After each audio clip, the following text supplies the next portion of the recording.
Would be for Nabeel. Can you explain with logic and a rational way the concept of the Trinity? Yes. Great. Next question. No, it's a very good question because it is so idiosyncratic to the Christian faith, and it is extremely important to understand. When I first wrestled with the Trinity, I found it to be very difficult. In fact, I was taught that the Trinity was veiled polytheism. Being raised in a Muslim home, especially with verses from the Quran like Surah Al-Ma'idah, verse 73, it made it pretty clear to me that the Trinity is a belief in three gods, not one. And when I asked the average Christian to explain what the Trinity was, I usually didn't get anything more than a blank stare. And they would say, well, it's 3 in 1. And I'd say, well, what does that mean? You know, it's 3 in 1. It's like, well, that's a shampoo, not God. Tell me, what do you mean 3 in 1? And generally speaking, I wouldn't get a response. I'm going to cut to it so that we can have more questions. It's important to be able to articulate the doctrine of the Trinity if you believe in it. If you believe in it, be able to articulate it. Otherwise, you don't really know what you believe in, and you don't actually believe it. You want to believe it, but you don't know what it is. So be able to articulate the doctrine of the Trinity. The doctrine of the Trinity is the belief that God is one in being and 3 in person. 1 in being and 3 in person. So right off the bat, it's not a contradiction. Because if I were to say it's 1 in being and 3 in being, that is a contradiction. It's 1 in being and 3 in person. So what's the difference between a being and a person? A being is that quality or that essence or that substance, whatever you want to call it. A being is that which makes you what you are. And a person is that quality or that essence that makes you whom you are. So a being is that which makes you what you are. A person is that which makes you whom you are. Now, what kind of a being am I? Thanks for the vote of confidence. I appreciate that. Human being. I'm a human being, just so you know. Now, who am I? I am Nabil Koureshi. So what I am is a human being. That's my being. Who I am is Nabeel. That's my person. The two are not the same thing. All of us in here share essentially the same type of being that we are. We are human beings, but none of you share essentially the same kind of person that I am. We're all different persons. So the characteristic of a being is very different from that of a person.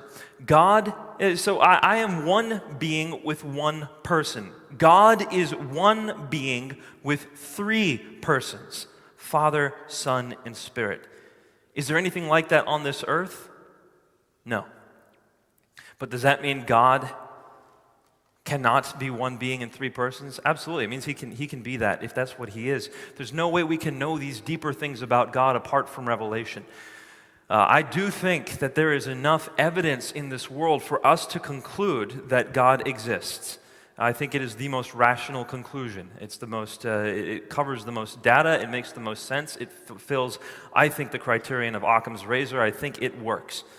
But how much can we know about God after that point? I think revelation is necessary to know the deeper things about God, and this is one of them, that God is 3 in 1. Tied in with this concept then of Trinity is also the idea of the persons of God. What does it mean for Jesus to be the Son of God? What does it mean for God the Father to be the Father? These are different roles in the Trinity, and oftentimes people see the term Son and then impute inferiority to the Son. In a sense, that's accurate to do. So let me put together some Bible verses for you, because especially when I debate Muslims or dialogue with them, these issues come to the fore, as they did with me when I was a Muslim.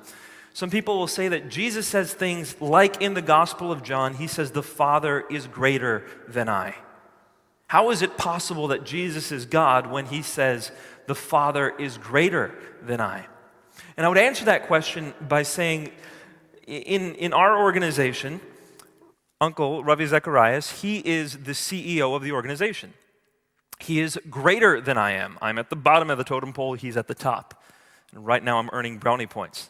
So he is greater than I am, but he is a human, just as I am. So his being is essentially equal to mine. He's a human being, I'm a human being, we're equal in that sense, but his role is greater than mine, and I'm inferior in that sense. So when Jesus says the Father is greater than I, the being is equal, the role is different. And this is how the Trinity all comes into focus when we start reading the Scripture. One last thing I want to close with is some people will say to me, but Nabeel, the Trinity is not present in the Old Testament. This is something new that Christians came up with. I don't think so. I think when you start reading the Old Testament a bit more carefully, now through the lens of clarity that we have from the New Testament, you start seeing it in the Old Testament. And people might say, where? Where did we start seeing the Trinity in the Old Testament? I see it in the first verse of the first chapter of the first book of the Bible. Genesis chapter 1, verse 1. It says, in the beginning, God created the heavens and the earth. Well, let's take that back into the Hebrew. It says, Elohim created. Elohim is the plural of God. It's gods. In the beginning, gods. But then the word created treats that word as if it's singular. In the beginning, gods created, as if it were singular. So right there at the very beginning of the Old Testament, you have plurality and singularity in the Godhead. You see it again in the very same chapter where it says, we. God refers to himself as we, plurally. How can God refer to himself plurally? And some people say, well, the Queen of England does that. The plural of majesty was not used in Hebrew at that time. It was not convention. And then also when God says, we will create man in our image, male and female, we will make man. Male and female, in his image, and then it goes to plurality once again. Multiple times plurality in the Godhead. I'll end by saying this. In the Shema, this is the statement that Jews would often recite twice a day. Shema Yisrael, Adonai Eloheinu, Adonai Echad. Hear, O Israel, the Lord our God, the Lord is one. Okay, very profound proclamation. The Lord our God, the Lord is one. In a world of polytheism, it's very profound. But that word one, Echad, is not used to describe a singularity. It's used to describe something like a cluster of grapes. You would refer to the entire cluster as one cluster. That's what the word echad is.